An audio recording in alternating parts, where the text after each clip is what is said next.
The words hit me like a slap across the face, but I kept my expression neutral as I cut another piece of prime rib. Around the polished mahogany table, the Maxwell family Christmas dinner continued as if Uncle Robert hadn't just declared that I didn't belong. "That's right," Aunt Linda chimed in, raising her wine glass. "Blood is thicker than water after all." My cousins Derek and Melissa nodded approvingly. Derek, who was 28 and had never worked a day outside the family construction business, smirked at me from across the table. "No offense, Tyler, but when Grandpa built Maxwell Construction, he meant it to stay in the bloodline." "Exactly," Uncle Robert continued, his voice carrying that authoritative tone he'd perfected over 40 years of running the company. "We've been talking as a family and we've decided that leadership positions need to go to actual Maxwells. Not," he gestured vaguely in my direction, "charitable cases." I took a sip of my water and smiled politely. I understand completely. What they didn't understand was that their charitable case had been quietly funding their lifestyle for the past 3 years. My adoption story was family legend by now.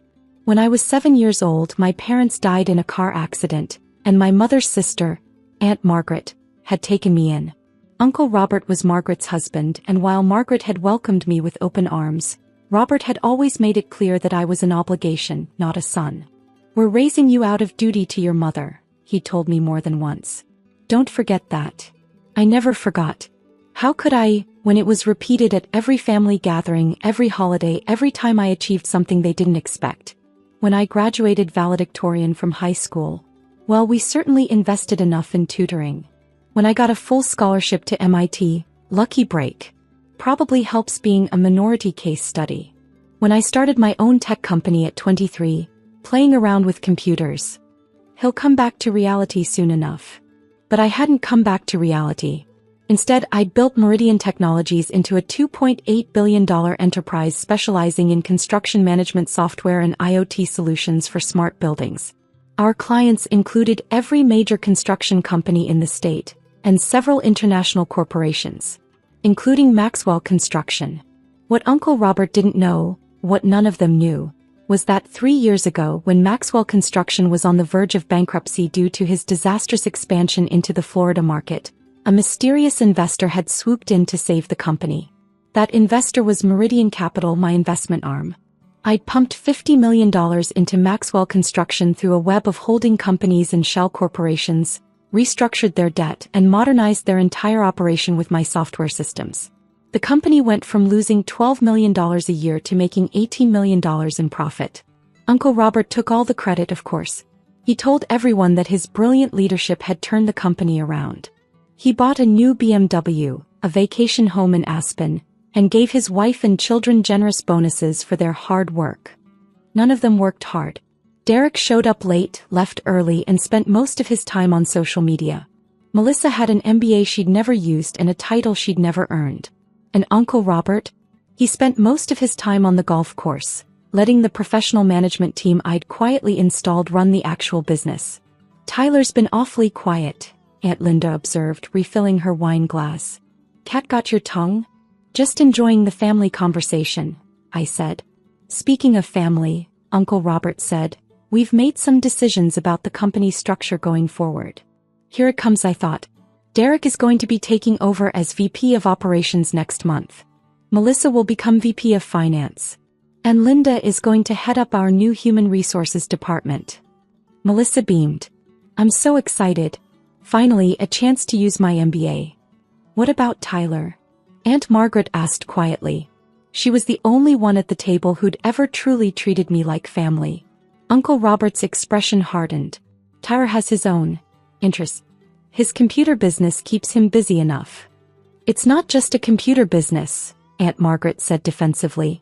"Tyler, tell them about that award you won." I'd recently been named to Forbes 30 Under 30 list for transforming the construction technology industry, but I hadn't mentioned it to the family. No point in creating more jealousy. "It's not important," I said. "See," Uncle Robert said. "Tyler understands his place. He's done well for himself considering where he came from. But Maxwell Construction is a family legacy. We need people who are truly invested in the Maxwell name." The irony was perfect. I was more invested in Maxwell Construction than anyone at that table. literally invested to the tune of $50 million. I couldn't agree more, I said. Derek leaned back in his chair, clearly enjoying his moment of triumph. Finally, things are going to be run the right way. With real leadership. Real leadership, I repeated. That's exactly what the company needs. After dinner, I helped Aunt Margaret clear the table while the rest of the family retired to the living room to discuss their grand plans for the company. Through the kitchen doorway, I could hear Uncle Robert explaining how they were going to revolutionize the construction industry with their innovative approach. Tyler, Aunt Margaret said quietly, I want you to know that I don't agree with any of this. It's okay, Aunt Margaret. Really? No, it's not okay. You're as much a part of this family as anyone else. More than anyone else, honestly. You're the only one who visits me regularly, who calls just to check in, who remembers my birthday. Family isn't about blood, I said. It's about who shows up when it matters. Exactly. And you've always shown up. What she didn't know was that I'd been showing up in ways the family couldn't even imagine. When Melissa's wedding had gone over budget, an anonymous gift had covered the additional costs. When Derek's gambling debts had threatened to destroy his credit, a mysterious benefactor had paid them off. When Uncle Robert's medical bills from his heart surgery had mounted up, his insurance had suddenly approved coverage they'd initially denied. I'd been taking care of the Maxwell family for years, just like Aunt Margaret had taken care of me. The difference was I did it quietly without credit or recognition. But apparently that hadn't earned me a place at the family table. I stayed for another hour, listening to them plan their takeover of the company I'd saved. Derek outlined his vision for streamlining operations, which mostly involved firing the competent people I'd hired and replacing them with his friends. Melissa discussed optimizing cash flow, which seemed to mean giving themselves larger salaries. Uncle Robert presided over it all like a king dividing his kingdom, never suspecting that his kingdom only existed because of the charitable case, sitting quietly in the corner. At 9 p.m. I made my excuses and left. The next morning I was in my office by 7 a.m. Meridian Technologies occupied 3 floors of a downtown high-rise, with views of the city skyline and the mountains beyond. My corner office was minimalist but comfortable, the kind of space that said, successful without being ostentatious. I spent an hour reviewing the quarterly reports for all my investments, including Maxwell Construction. The company was performing well, largely because of the management team I'd installed and the technology infrastructure I'd provided. Without my continued investment, they'd last about 18 months before the old problems resurfaced. At 8:30 a.m. I called my investment manager. Sarah, it's Tyler. I need you to initiate a complete divestiture from Maxwell Construction. The construction company? Tyler, that's been one of our most successful turnarounds. They're showing consistent profits, good management, strong market position. I know. But I want out. Can I ask why? If this is about portfolio diversification, there are other options. It's personal. Sarah had been managing my investments for 5 years. She knew better than to argue when I said something was personal. How quickly do you want this done? Today. Full withdrawal of all capital, termination of all contracts, complete severance of business relationships.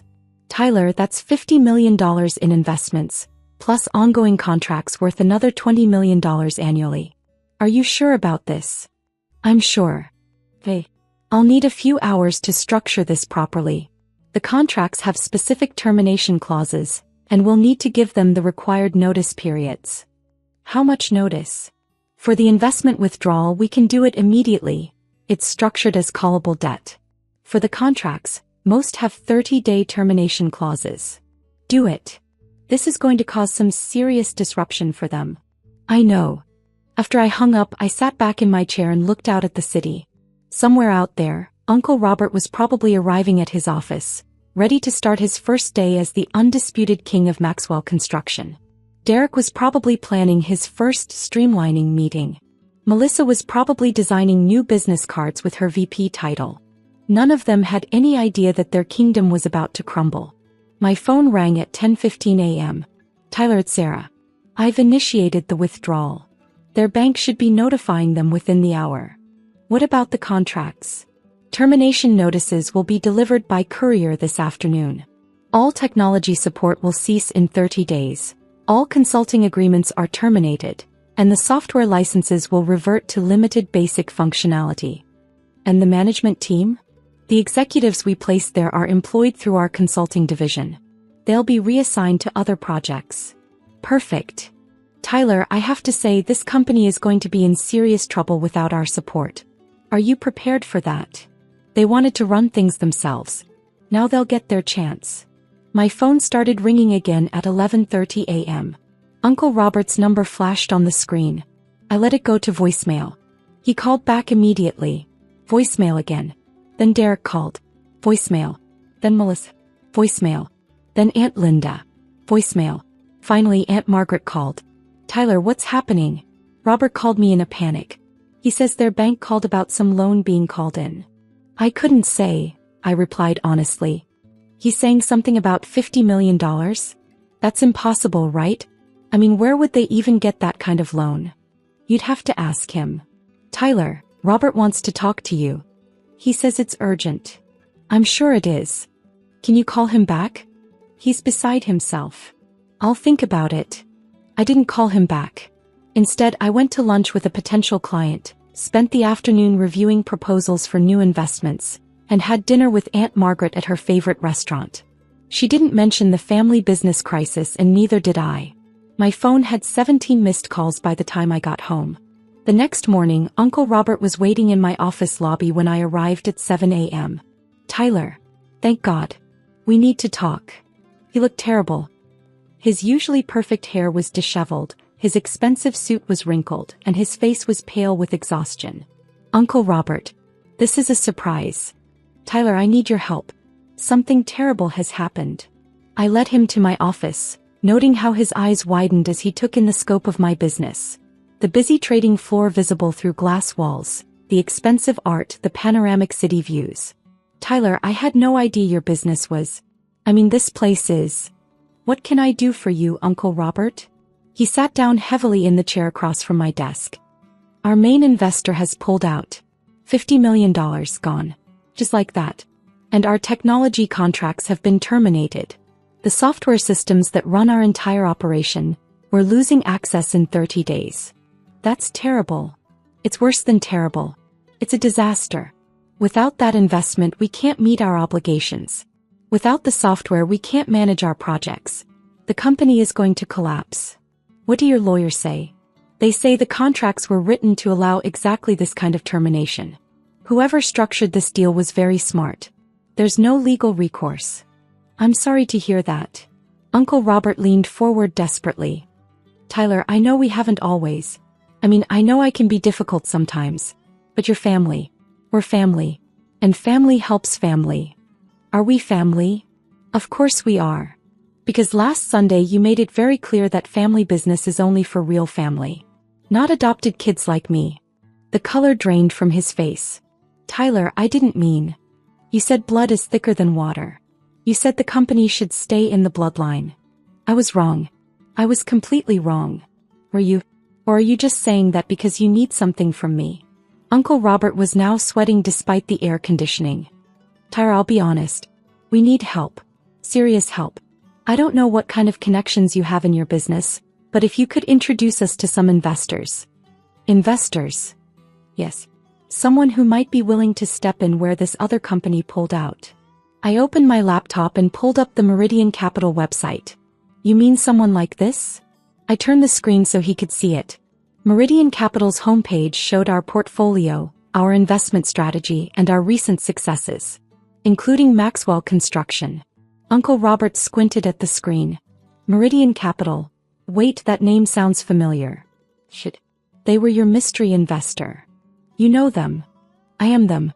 Meridian Capital is my investment firm. Uncle Robert stared at the screen, then at me, then back at the screen.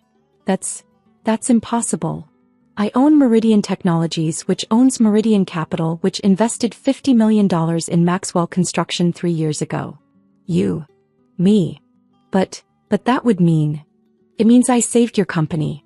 I restructured your debt, installed professional management, provided the technology systems that made you profitable, and turned you from a failing business into a success story. Uncle Robert's mouth opened and closed without sound. It also means, I continued, that when you told me family business is only for real family, you were talking to the person who owns 60% of your family business. Tyler, I had no idea. Of course you didn't. You never asked what I actually do for a living. You just assumed I was playing around with computers. This is incredible. You built all this. I built all this. While you were taking credit for turning the company around, I was the one actually doing it. Uncle Robert was now openly crying. Tyler, I'm sorry. I'm so sorry. I was wrong about everything. Yes, you were. Can you put the investment back? Can we fix this? Why would I do that? Because we're family? 2 days ago I wasn't family. I was an adopted kid who didn't belong. What changed? I changed. I was wrong. I see that now. Do you just see that you need my money? Uncle Robert wiped his eyes with his sleeve. Tyler, I know I don't deserve your help. But it's not just about me. Derek, Melissa, Linda, they all have families. The company employs 247 people. All those families depend on Maxwell Construction. I know. I've been supporting those families for 3 years. Then you know what's at stake. I leaned back in my chair and studied my uncle. He looked broken, desperate, completely different from the confident patriarch who'd ruled Christmas dinner 2 days ago. Here's what's going to happen, I said finally. Uncle Robert looked up with hope in his eyes. Maxwell Construction will fail within 6 months without my support. When it does, I'll buy the assets for pennies on the dollar. Tyler, no. I'll rename it Meridian Construction. I'll retain all the employees who want to stay with better pay and benefits. And I'll run it the way it should have been run all along. What about us? What about the family? What about you? Derek and Melissa, they're counting on those promotions. Linda needs the income. And I've put everything into this company. Derek will be fired the first week. He's incompetent and lazy. Melissa can apply for an entry-level position if she wants to actually learn the business. Linda can also apply, but she'll need real qualifications, not just a family name. And me. You can apply too. For a foreman position maybe. If you're willing to actually work for a living. Uncle Robert stared at me in shock. You can't be serious. I'm completely serious. You wanted to run a family business with real family only. Well, congratulations. You got exactly what you asked for. Tyler, please. We can work this out. I'll make you a partner, give you the respect you deserve. I don't want to be your partner. I don't want your respect. I want you to understand what it feels like to be on the outside looking in. What do you want from me? I want you to admit what you did wrong. I already said I was sorry. No, you apologize because you need my money. I want you to admit what you actually did wrong. Uncle Robert was quiet for a long moment. I treated you like you weren't family. Keep going. I made you feel unwelcome at family gatherings. Keep going. I dismissed your achievements and made assumptions about your success. And I never gave you credit for what you accomplished. What else? Uncle Robert's voice broke. I never thanked you for all the times you helped us. The anonymous gifts, the paid bills, the problems that just mysteriously went away. I know that was you. How do you know? Because you're the only one in the family who actually cares about other people.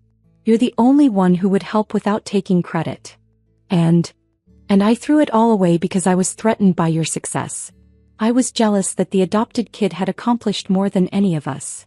I sat quietly for a moment, letting his words sink in. There's one more thing, I said finally. What? You need to call Derek and Melissa and Linda. You need to tell them exactly what happened and exactly who I am. And you need to apologize to them for lying about the family business being blood only. Tyler, that will humiliate me. Yes, it will. Uncle Robert nodded slowly. And if I do all that? Then we'll talk about maybe restructuring the investment. Different terms, different management structure, different family dynamics. What kind of different terms? I'll own 80% of the company. You and Derek and Melissa can earn back equity through actual performance. Linda can apply for a real job like anyone else. And the management structure? Professional management that I choose, with family members earning their positions through competence, not blood. And the family dynamics? We start over. All of us. As equals who respect each other's contributions. Uncle Robert was quiet for a long moment. Can I ask you something? Sure. Why did you help us all those years? Even when we treated you badly? Because Aunt Margaret taught me that family isn't about blood. It's about showing up when people need you. Even when they don't deserve it? Especially then.